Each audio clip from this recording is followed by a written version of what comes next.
C'est une première à l'échelle nationale et il y a de quoi éprouver une incommensurable fierté. Après des années de recherche et un travail de longue haleine pour mettre au point un dispositif novateur au profit du secteur agricole, eh bien, l'université Ibn Tufayl de Knetra a fini par céder un brevet d'invention au profit d'une entreprise privée. Il est question de production, de recyclage d'un produit biostimulant et cela pour lutter contre les parasites dont les champignons et qui finissent par ravager les cultures. Mehdi Taïbi et Omé Marabli pour le commentaire. Tomates, pommes de terre ou encore fraises, des cultures importantes, mais une partie de la production est annuellement ravagée par des champignons. Un véritable casse-tête pour les agriculteurs. Chaque année, ils se retrouvent face à d'énormes pertes. Un fait qui attire l'intérêt des scientifiques marocains. Les férus de sciences de l'université Ibn Tufayl ont mis au point un produit qui permet de réduire l'incidence des maladies causées par ces parasites. La production et la formulation d'un biofongicide et un biostimulant à base d'une souche marocaine de Trichoderma aspergillum qui peut servir donc pour lutter contre les maladies de la tomate et du fraisier, que ce soit des maladies telluriques ou foliaires. Une première à l'échelle nationale, car ce produit protège et stimule le développement des cultures, des atouts qui ont déjà séduit les investisseurs. Nous nous sommes intéressés à des nouveautés, on s'est mis en contact avec l'université Ibn Tufayl. On a suivi avec eux l'évolution de ce micro-organisme qui sera utilisé en tant que fongicide biologique pour tout ce qui est maladie du sol. Et on espère le développer dans les 2 années à venir. La commercialisation d'un biofongicide aujourd'hui est une démonstration très éloquente pour montrer que nos chercheurs, nos laboratoires, nos universités ont la capacité d'accompagner le développement économique et social de notre pays. L'innovation, un véritable ferment de la compétitivité de cette nouvelle stratégie. En 2019, à l'échelle nationale, 108 dépôts de brevets avaient été déposés par nos universités, mais sans réellement attirer des investisseurs privés. En 2020, un frémissement de 26% se fait ressentir, soit 136 brevets scientifiques, mais pour le moment, un seul trouve acquéreur.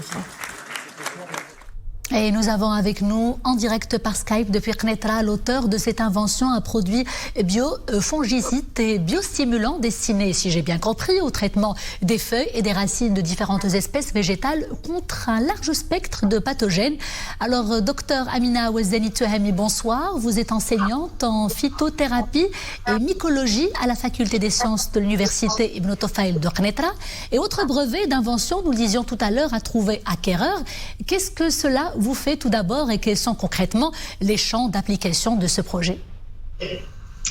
Le produit que nous avons développé au laboratoire donc, de botanique, biotechnologie et protection des plantes vise donc à être utilisé comme biofongicide et biostimulant sur les cultures de la tomate et du fraisier. Bien sûr, si elle est industrialisée et donc distribuée aux agriculteurs. Donc là, ça demande beaucoup d'étapes de travail et avant d'arriver donc chez l'agriculteur. Il nécessite donc une homologation, mais il peut être utilisé donc bien sûr s'il est donc sur le marché, il peut être utilisé sur les cultures donc en pépinière pour la tomate et le fraisier. Il peut être utilisé dans le traitement du sol en maraîchage et il peut être utilisé au cours de la culture en traitement racinaire et il peut être utilisé aussi en traitement foliaire.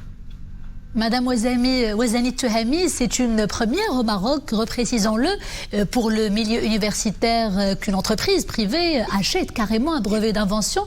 Est-ce que vous avez d'autres projets à valoriser peut-être dans ce sens dans les mois et les semaines à venir, vous ou vos condisciples et confrères?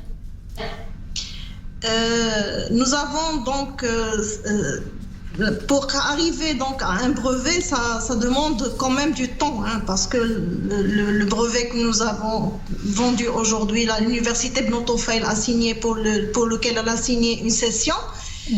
Ça quand même a été rédigé au cours de l'année 2016.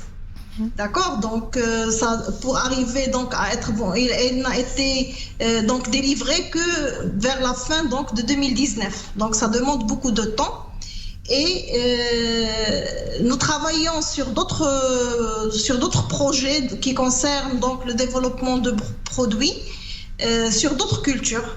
Oui.